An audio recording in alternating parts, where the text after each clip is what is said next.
الله هاي. يهديك الله يهديك الله يهديك. اطلعي عن الشاشة شوي، روحي كذا، روحي كذا شوية. بقول لك كلمتين لك لله، بقول لك كلمتين لله، روحي كذا. ايوه خليك كذا، ايوه لا تطلعي، ايوه خشي كذا شوية. انت تسمعين؟ انت مسلمة؟ ايوه. انت مسلمة تشهدين لا اله الا الله وان محمد رسول الله، صحيح؟ ايوه. اسألك بالله، انت الان مستعدة انك انت تموتي؟ جاوبي نعم او لا. نعم.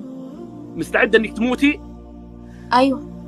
طيب ايش اللي انت مجهزته اليوم يعني اليوم القيامة، يوم اذا جاء سألك، يعني اذا جاء سألك الله قال اعطاك نعمة يد ورجل وعين وبصر، وانت تطلعين في برامج التواصل الاجتماعي التيك توك وتشغلي اغاني وتطلعي بكامل جمالك، ايش تقولين لله؟ انا مش طالعه بعمل حاجه غلط. انت تشوفين مو غلط. طيب اسمعيني، لكن انا اسالك الان، هل انه الشيء هذا انت راضيه عنه ان انت تقابلين الله فيه؟ يعني تقولين ايوه انا راضي، انا ماني مسويه شيء غلط. الشيء هذا يرضي الله ولا يغضب الله؟ يغضب الله. يا سلام عليك، برافو، احسنتي. الان بدا الشياطين، ترى في شياطين الان في راسك وشياطين عندك في البث قاعد يبغونك تخربين ويبغونك تطلعين بكامل زينتك. ليش؟ لانهم هم الكسبانين، يبغون يشوفون جمالك، يبغون يشوفون فلتك. لو انت والله ما يعطونك حسنه يوم القيامه، شفت يوم القيامه حسنه واحده ما يعطونك. تعرفين ليش؟ يقول الله تعالى يوم يفر المرء من اخيه وامه وابيه وصاحبته وبنيه، يفر الانسان، حسنه واحده ما حد يعطيك. تعرفين ليه؟ لانه كل المسؤول، كل نفس بما كسبت رهينه. انا ما ادري ايش انا بوصل لها رساله انه هذه البنت يمكن عند الله احسن مني ومنكم جميعا. لكن اسمعي يا اختي، انا بقول لك نصيحه لله، والله اقولها لله، ماني مستفيد من الكلام هذا اي حاجه، وانا عارف انه في ناس هنا يصطادون في المويه العكره، لكن بوصل لك رساله انه من كان الله همك فما اهمه. انت ما دامت انك انت زحتي وجهك وبخرتي عن الشاشه، انت خفتي الله وانت قبلتي بالنصيحه، فانت في داخلك خير وتحبين الخير وانت مؤمنه بالله وعارف الشيء هذا. لكن بس انا بقول لك حاجه، ابوك وامك تعبوا عليك وربوك واحسنوا تربيتك وعلموك الصح والغلط واهتموا فيك لين كبرتي، عشان يشوفونك انسانه مهتمه في دينك وفي صلاتك وفي عبادتك، حتى تكونين رائعه يوم من الايام. اما الان تدخلين في البرامج التواصل الاجتماعي وتلعبين مع فلان وتلعبين مع علان، ورب الكعبه انه كلهم الان مصالح. تعرفين ليش؟ مصلحه، يدور عندك مصلحه، ولو ما عندك مصلحه والله ما يجيك في البث.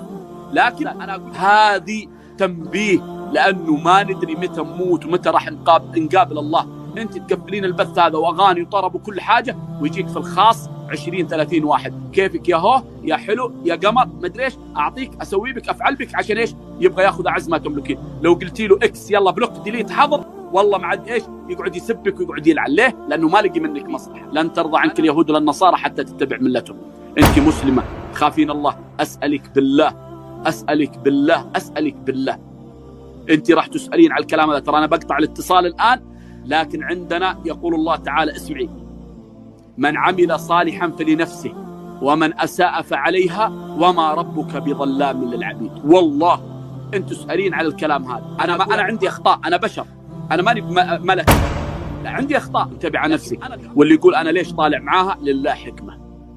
انا ماني طالع معاها اتغزل فيها ولا اسوي وافعل، خلاص وصلنا مرحله انتهينا، الكلام هذا ما يضرني. انا طلعت معاها لله حكمه. يقول الله تعالى، اسمعوا، ما اصاب من مصيبه في الارض ولا في انفسكم الا في كتاب من قبل ان نبراها.